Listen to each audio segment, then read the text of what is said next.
The United States may have begun evacuating its aerial refueling tanker fleet from Prince Sultan Air Base in Saudi Arabia, moving the aircraft to bases in Europe following a night of intense attacks on the facility. The tankers, KC-135 Stratotankers and KC-46A Pegasus aircraft had been operating out of the base in Al-Kharj, roughly 60 kilometers south of Riyadh, to support U.S. bombing operations against Iran since the conflict began on February 28th. The tankers are reported to have been flown to bases in Europe, placing them out of range of the missile and drone threats that have targeted U.S. installations across the Gulf region in recent days. At peak deployment, the base was hosting 16 KC-135 Stratotankers and 6 KC-46A Pegasus tankers, alongside E-3 Sentry AWACS aircraft and other surveillance platforms.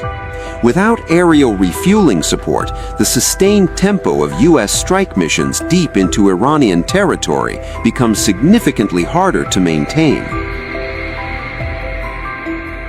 The evacuation marks a notable shift.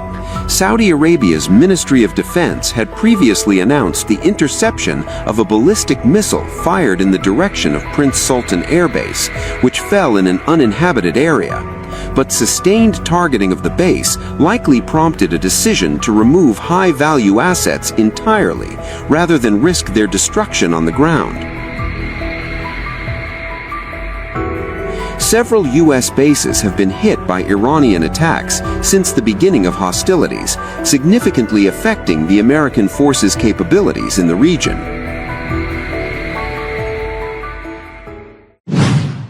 Iran is reportedly inflicting heavy damage on the United States military might as the war in the Middle East escalates. Satellite images have shown that several U.S. military radars in the UAE and Jordan have been hit by Iranian missiles and drones. New images from several military installations across the Arabian Peninsula have claimed that Tehran focused on disabling the radar infrastructure that forms the backbone of U.S.-supplied missile systems.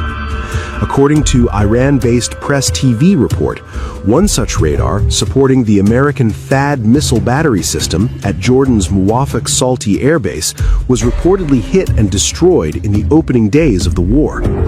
According to the Press TV report, the base lies more than 500 miles from Iran, underscoring the reach of Tehran's retaliatory operations. According to the report, satellite images showed that the buildings housing the U.S. radar-related infrastructure were struck near Ruwais and Sadar between February 28th and March 1st. At least 3 radar structures in Ruwais and 4 in Sadar were damaged, including the pull-through vehicle sheds typically used to store radar systems linked to the THAAD batteries. The radar is considered a critical element of the high-end missile interceptor system, enabling the detection and tracking of incoming ballistic missiles and drones. Iran's Islamic Revolution Guards Corps, IRGC, earlier said such strikes were part of its expanding Operation True Promise 4, a campaign launched in retaliation for what it alleged an unprovoked U.S.-Israeli aggression.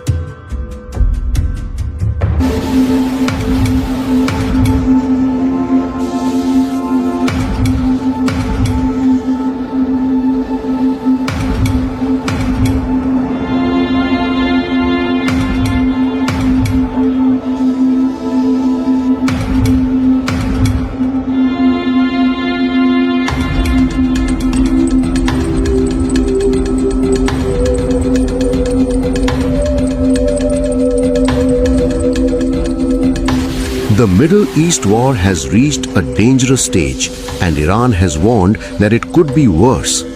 A senior Iranian military official has now warned that the next wave of attacks on Israel and the US targets will be stronger, wider, and more relentless.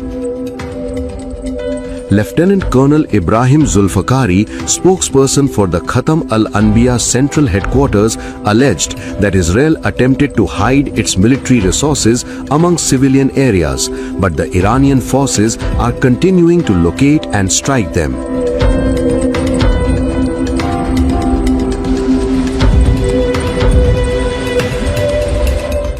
The Iranian military official said, and I quote, "The cowardly military forces and facilities of the Zionist regime have hidden in civilian and public lairs, but the detection and striking of the aggressors will continue, and in the coming days the trend of attacks will become more intense and widespread." Zulfikari claimed that the Iranian air defenses on Thursday intercepted and destroyed several advanced enemy aircraft over several regions of the country. However, no proof has been cited. The Iranian military official claimed that one F-35 fighter jet and a total of 4 advanced reconnaissance combat drones, Hermes 900 and MQ-9, in the skies over the western, southwestern and southern regions of our country were shot down. The US has denied any loss of the fighter aircraft. Israeli airstrikes pounded the capitals of Iran and Lebanon on Friday. The US is said to have struck an Iranian drone carrier at sea in its unrelenting campaign against the Islamic Republic's fleet of warships. Iran launched new retaliatory attacks in the Middle East at the end of a full week of bombardment. The Admiral knows we have clear objectives with maximum authorities on the battlefield. The dumb, politically correct wars of the past were the opposite of what we're doing here. They had vague objectives with restrictive, minimalist rules of engagement. No more. Our authorities, his authorities, CENTCOM's authorities through the President and myself are maxed out. Our capabilities are overwhelming and gathering still, as are those of our Israeli partners. Our munitions are full up, and our will is ironclad, which means our timeline is ours and ours alone to control. As long as it takes to ensure the United States of America achieves these objectives, and as we flow more forces, and as we flow more capabilities, and as our munitions, as we're flying over the top, have even more devastating effects, we set the tempo, we set the timeline, led by the commander on the ground. Ballistic missile attacks have decreased by 90% since day one. Drone attacks have decreased by 83% since day one. Having said this, we remain vigilant. Our strikes against the Iranian Navy have intensified. You may have heard the President say just a little while ago that we have sunk or destroyed 24 ships. That was true at the moment. We're now up over 30 ships. And in just the last few hours, we hit an Iranian drone carrier ship, roughly the size of a World War II aircraft carrier, and as we speak, it's on fire. The President gave us another task, to raise or level Iran's ballistic missile industrial base. So we're not just hitting what they have, we're destroying their ability to rebuild. And so as we transition to the next phase of this operation, we will systemically dismantle Iran's missile production capability for the future, and that's absolutely in progress. I'd also just double down on the President's comments that he previously made to the people: stay in your homes, keep things calm, stay out of the way. There's a lot of U.S. and Israeli capacity coming over. We're hitting a lot of targets. The best thing for them to do for right now is just to lay low.